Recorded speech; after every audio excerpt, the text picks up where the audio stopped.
Yeah, 2016 was when we first used Charlotte's Web to illustrate Charlotte's problem. Charlotte's Web is a third grade book. Most 8- and 9-year-olds ought to be able to read it easily. Charlotte's problem is that most CMS third graders couldn't read Charlotte's Web then, and they still can't read Charlotte's Web now. Wilbur was now the center of attraction on the farm. Good food and regular hours were showing results. Wilbur was a pig any man would be proud of. If I told you my story. Listen closely, parents. This is what third grade reading is supposed to sound like. Ever since the spider had befriended him, he had done his best to live up to his reputation. 6 years ago, we brought you into this third grade classroom to see why so many third graders don't read like this. In 2015, it was only 47% making the grade, with minority students around 30%. Years behind in reading, but with promises back then that CMS could fix this with the help of advocacy groups like Read Charlotte.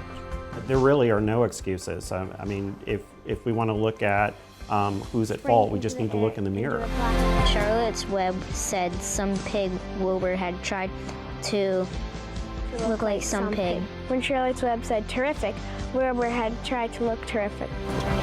But halfway through 2022, third grade reading isn't terrific. Only 13.4% in CMS are reading at grade level. Black and Hispanic students are below 7%, which means your third grader probably sounds more like these first graders. It is not easy to look at TV. Same book, but listen to the difference. These kids are struggling. Wilbur was now the center of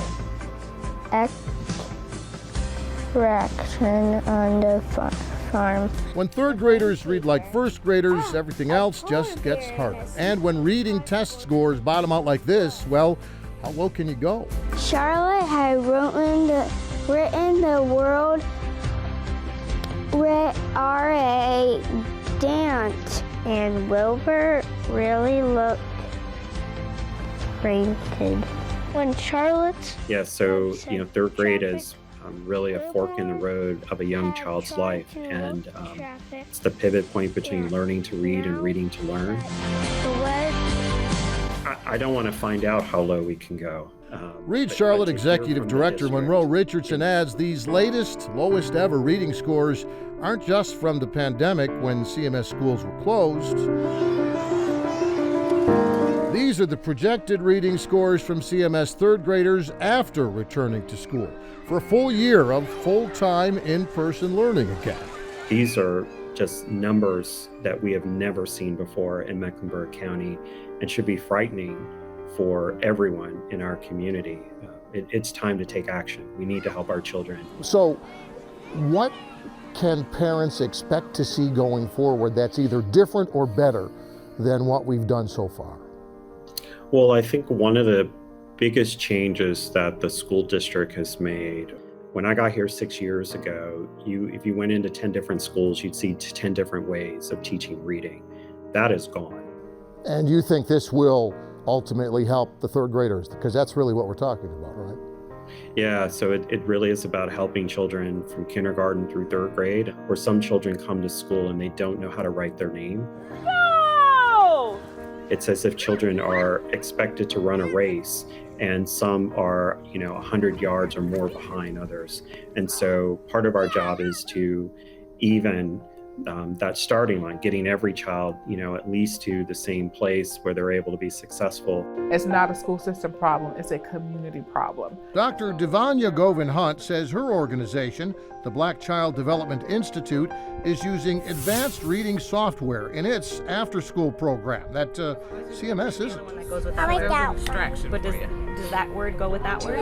And asking parents questions about reading that CMS doesn't. That one? Okay, what other one? And parents have not always had this type of conversation. Like, this is exactly what your child needs. This is exactly how you can do it in order to push them forward. This one? And this one? BCDI even brings their reading checkup software to these weekend workshops for kids and parents in supermarket parking lots. You'll see children actually sitting down at computers in the parking lot taking those 2 short quizzes. Two of these words go together, and one does not belong. And we use that tool to be able to assess all of our children to figure out exactly what they need individually. So you're customizing the classroom experience for each child? Yes, Huh. 100%. Mommy! Fine. Mama! I found my name. And parents are coming to us saying, I know there's an issue, I want to solve it, tell me what to do. But you can pick two. They want something better, they want something different.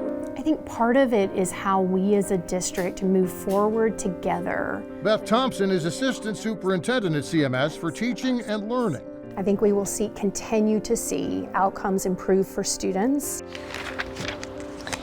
He played so well. When you look at words on a piece of paper or in a text, that you're able to read those words and understand what they mean. Are we not doing that now? We are doing that. Instead of palm trees, he saw smokestacks. Will all of that translate immediately to an end of grade test? Perhaps not. But Thompson adds, even if their test scores aren't higher, that doesn't mean our kids aren't reading better. Because preliminary data shows that growth is happening in a really significant ways for our children. An invitation to play in the major leagues in America. What an honor. And if you're looking for another sign that reading has been a problem here in Charlotte for a long, long time, well, those third graders we heard in the story reading Charlotte's Web, well, they're all in high school now. Amy? We hope you enjoyed the story. If you don't want to miss any more great stories about the Charlotte region, please subscribe to our YouTube channel.